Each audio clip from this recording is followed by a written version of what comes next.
Let's get honest. How many times have you finished a run, looked at your watch, seen your pace, and felt disappointed? Not because of how your body felt, but because the numbers didn't match what you think they should have been. If you've ever looked at your pace and felt embarrassed or not good enough, this episode is for you, my friend. Welcome to your Running Coach with GMacSpurr podcast. I'm your host, Gillian, or Coach G, and I'm a running mindset coach and the creator of the Runner Identity Project. This is the podcast where we explore the real stuff behind the mileage, especially the mental roadblocks that middle and back of the pack runners face every day. In this episode, I want to break down why that thought of not running fast enough is more than just a passing feeling. It's often a mindset block that affects your confidence, your enjoyment, and even your consistency.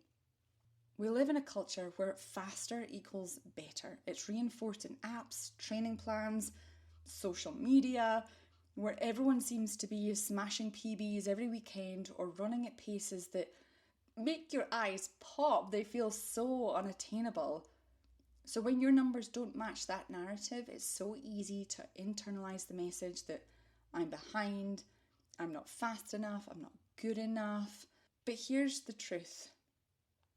Pace is just data. It is just numbers. It doesn't measure your commitment, it doesn't define your worth, and it sure as hell doesn't capture the effort it takes to show up on a hard day. Let's look at what happens mentally when pace becomes a source of shame. Your brain ties your value as a runner to a number. You start questioning whether you count as a real runner. You push harder, not from excitement, but from pressure, and that leads to burnout and to injury. The shift, it's recognizing that pace is just information, not a judgment, and understanding that the not fast enough narrative is usually masking deeper fears. Fears of being judged, fears of not improving, fear of not belonging. I'll never forget a 5K I did fairly early on in my running journey. I trained well, felt strong on the day, but when I saw my finish line time, I felt really embarrassed. I didn't celebrate the race with the two friends I'd been running with. They were both so happy with their time, but I just went straight to comparing and judging, and I was smiling and happy for them, but just felt shit inside. I was thinking, like, other people are getting faster. What's wrong with me? Why am I not as fast as them? Why am I happy with my time? But when I look back now, I realise that run taught me more than any PB could. It taught me that my pride has been tied to performance. And that was a fragile foundation to be on. What I needed to build was an identity that wasn't so easily shaken by a number.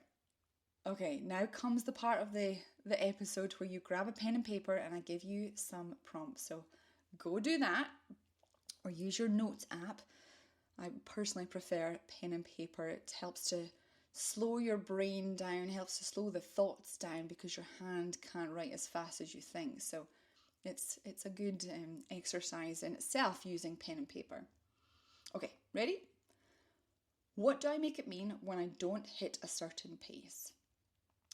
Who am I trying to impress and why?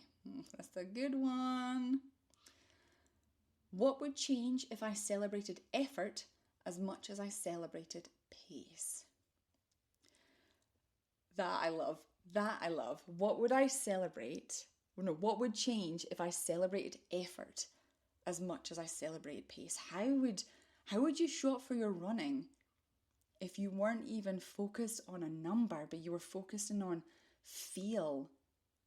Oh, just think about it. Inside the Runner Identity Project, we untangle this exact mindset.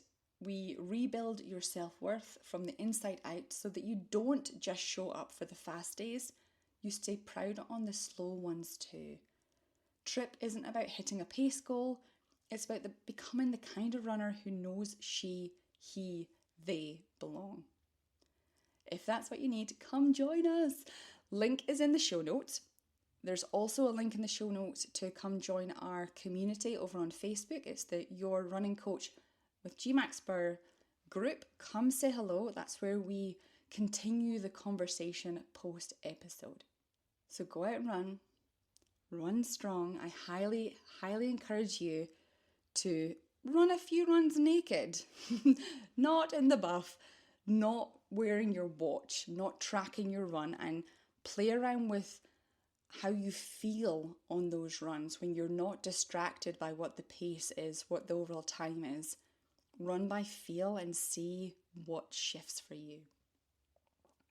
Happy running. Chat next time.